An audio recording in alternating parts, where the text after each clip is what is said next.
Bienvenue dans cette vidéo sur la prévention du risque chimique. Qu'est-ce que le risque chimique?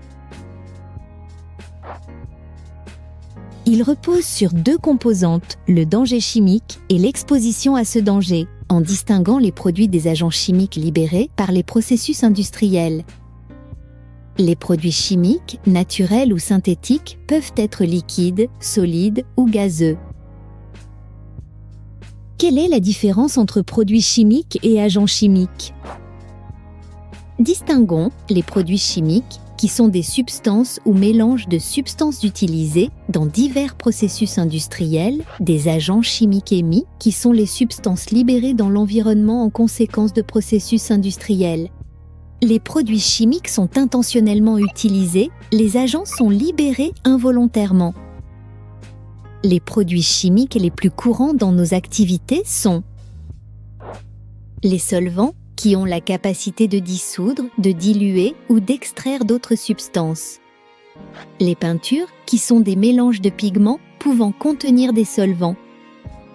Les adhésifs, permettant de coller ou de fixer des matériaux ensemble. Ils peuvent être à base de solvants. Les lubrifiants, qui réduisent le frottement et l'usure entre deux surfaces de contact. Les nettoyants utilisés pour enlever la saleté, la graisse ou d'autres types de contamination sur les surfaces. Les poussières, générées par les frottements d'autres matériaux. Les isolants, utilisés pour réduire les transferts de chaleur, de bruit ou encore d'électricité, type mousse expansive.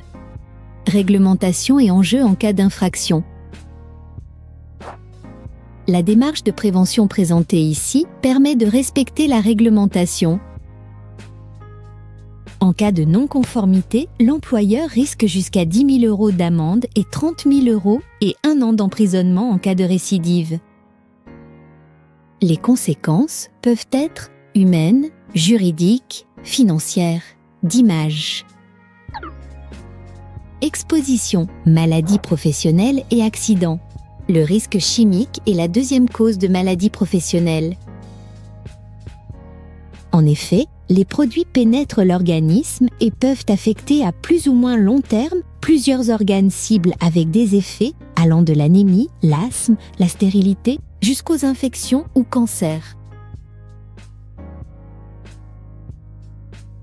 C'est également un risque d'accident du travail, par l'inhalation, par le contact cutané, par l'ingestion, et enfin, c'est aussi un risque d'incendie. Les produits chimiques utilisés peuvent être inhalés sous forme de vapeur de gaz ou de gouttelettes en suspension dans l'air. Dans certains cas, les produits peuvent également réagir avec l'environnement et libérer des gaz toxiques. Un contact du produit avec la peau peut exposer à des brûlures ou fortes réactions. À moins de confondre une bouteille sans étiquette avec de l'eau, les risques d'ingérer accidentellement un produit sont très faibles. Le risque d'ingestion survient à cause de la contamination de l'environnement lors de l'intervention, lorsque l'on mange, boit, fume après avoir touché des objets contaminés.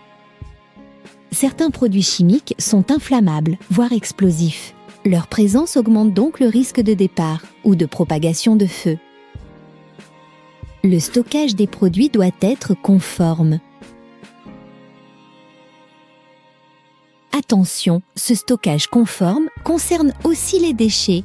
Un bidon en attente d'évacuation contient encore du produit, il est tout aussi à risque que lorsqu'il était dans l'armoire du magasin. Méthodologie de gestion du risque chimique. La première chose à faire, en présence de ce type de risque, est d'identifier les activités exposées. Après avoir effectué un inventaire des produits présents, il faut supprimer un maximum de produits dangereux. Comment?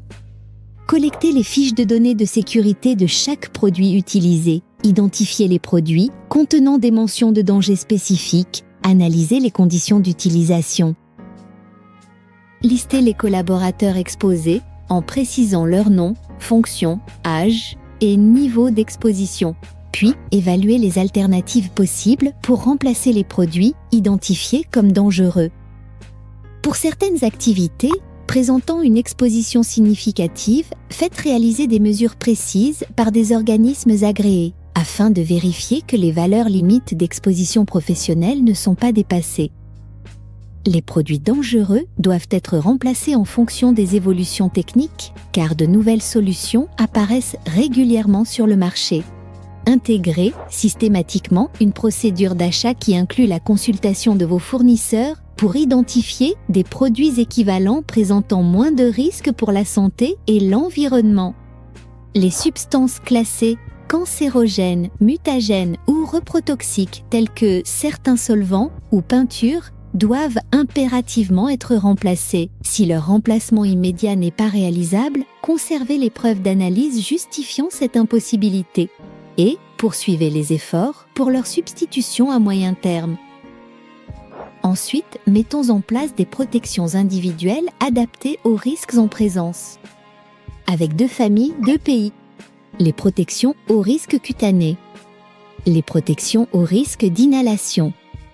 Différents types de masques existent. Cela va du simple FFP2 jetable jusqu'au masque intégral à cartouche et ventilation assistée. Sur certaines interventions, il faut fournir des EPI très spécifiques.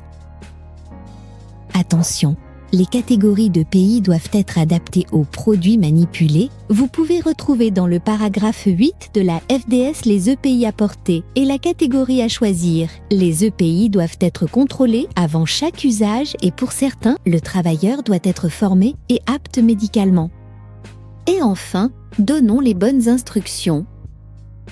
Pour cela, il faut former et informer les salariés afin qu'ils connaissent les risques et les mesures de prévention à appliquer liées aux produits auxquels ils peuvent être exposés. Attention, certains produits chimiques nécessitent plus qu'une sensibilisation, une formation dédiée doit être prodiguée. Ce travail de prévention ne sera achevé qu'une fois l'évacuation de tous les déchets chimiques mis en place, et ce, conformément aux préconisations de la FDS.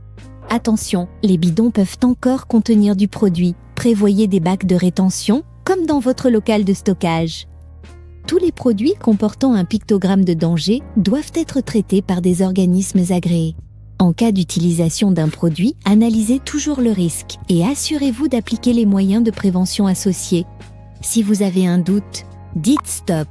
Alertez votre hiérarchie et assurez-vous d'avoir tous les moyens nécessaires avant de reprendre le travail.